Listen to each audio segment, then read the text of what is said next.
यहाँ ब्राह्मण भोजन करते हैं तो उनके क्षत्रिय होने पर कोई संदेह नहीं करता, लेकिन हाँ, उतने चोखे क्षत्रिय नहीं हैं जितने करचुली हैं। मैं यहाँ बता दूं, कलचुरी राजवंश के लोग मालवा के आसपास रहते थे। रामचेरी ने मुस्कुराते हुए बोली, महाराज वैसे आप तो बहुत चोखे क्षत्रिय हैं। फिर वह दुर्गावती की ओर देखने लगी, मानो उससे सहमति चाह रही हो। तभी दुर्गावती ने गंभीर होते हुए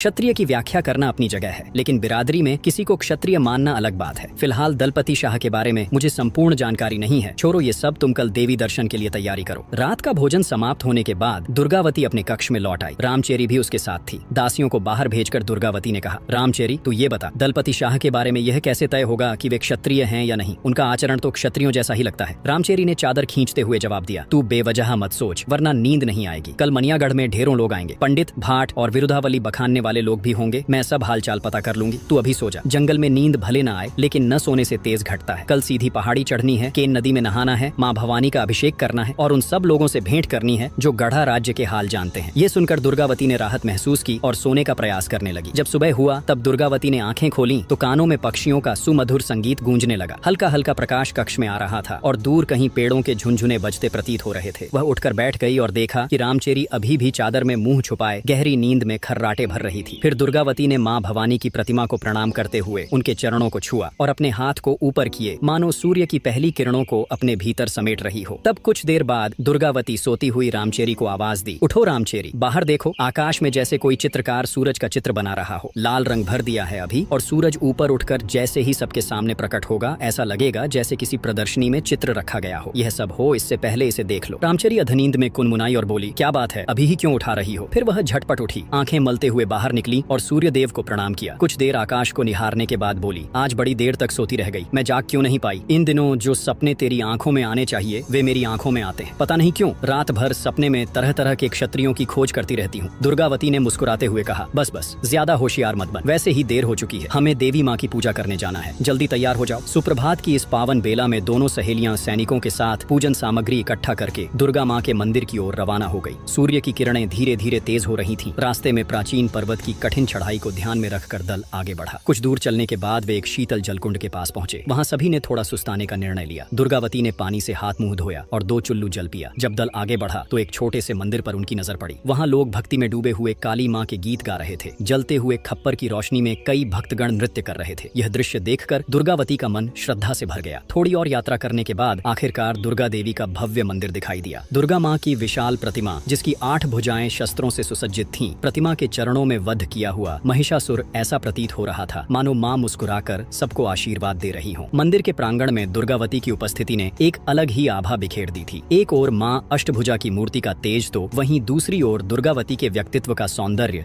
जैसे एक दूसरे के पूरक लग रहे थे। भक्तगण कभी माँ अष्टभुजा की ओर निहारते तो कभी दुर्गावती की ओर। ऐसा प्रतीत हो रहा था मानो दोनों में कोई भेद नहीं, बल्कि दोनों एक ही स्वरूप की प्रतिछाया हो। माँ अष्टभुजा की पूजा करके दुर्गावती और रामचेरी पहाड़ी के मंदिरों से निकलने के बाद वहाँ एक जंगल के रास्ते महादेव और भैरव बाबा का दर्शन करने के लिए निकल गई। जंगल के कठिन रास्ते में उनके साथ कुछ सैनिक भी थे जो उन्हें घेर कर उनकी सुरक्षा का ध्यान रख रहे थे। चलते चलते दुर्गावती ने कुछ क्षणों के लिए रुककर रामचेरी से पूछा, मेरी धनुष बाण कहाँ है? एक सैनिक तुरंत आगे बढ़ा और उनके धनुष बाण लेकर आया। दुर्गावती ने अपने धनुष को कसकर धारण किया और अपने कंधे पर टूनीर बांधकर वीर वेश में आगे बढ़ी। रामचेरी ने मुस्कुराते हुए कहा, अब आप दुर्गा माँ का स्वरूप लग रही हैं। अभी तक तो आप दुर्गा की भक्त दिखाई दे रही थीं। थोड़ा और आगे बढ़ने पर जंगल की एक घनी छाया के नीचे वह रुकी। पीछे के सैनिक और दासियां कुछ दूरी पर थीं। तभी अचानक बाईं ओर के झाड़ियों से तेज आवाज सुनाई दी। ऐसा लग रहा था जैसे कोई भारी जानवर झुरमुट से निकल कर आ रहा हो। आवाज के साथ साथ दूर से कुछ लोगों के शिकार के हांके की ध्वनि भी साफ सुनाई दे रही थी। तब दुर्गावती सतर्क हो गई। उसने अपने तूनीर से एक नुकीला बाण निकाला और धनुष पर बाण को चढ़ाते हुए बोली, रामचेरी, घबराने की जरूरत नहीं, मैं हूं ना, मेरे बाणों के सामने कोई भी टिक नहीं सकता। कुछ ही क्षणों में एक लंबा और बलशाली नर शेर झाड़ियों से निकलकर सामने आ गया। शेर के गरजने से पूरा जंगल गूंज उठा। दुर्गावती ने अपनी आंखों में अदम्य साहस भरते हुए धनुष की डोरी खींची और पूरी ताकत से बाण को छोड़ा। बाण बिजली की गति से निकलकर शेर की गर्दन में ढंस गया। शेर दर्द से कराहता हुआ गिरने लगा। तभी जंगल के दूसरी ओर से कुछ हलचल हुई। घोड़ों की टापों और पैरों की आवाज के साथ एक शिकारी पुरुष और उसके पीछे चल रहे कई लोग वहां पहुंचे। वे वे सब चुप होकर दृश्य को देख रहे थे। उनमें से एक ने कहा, महाराज, आपने तो अद्भुत पराक्रम दिखाया। इतने विशाल शेर का वध केवल एक बाण में कर दिया।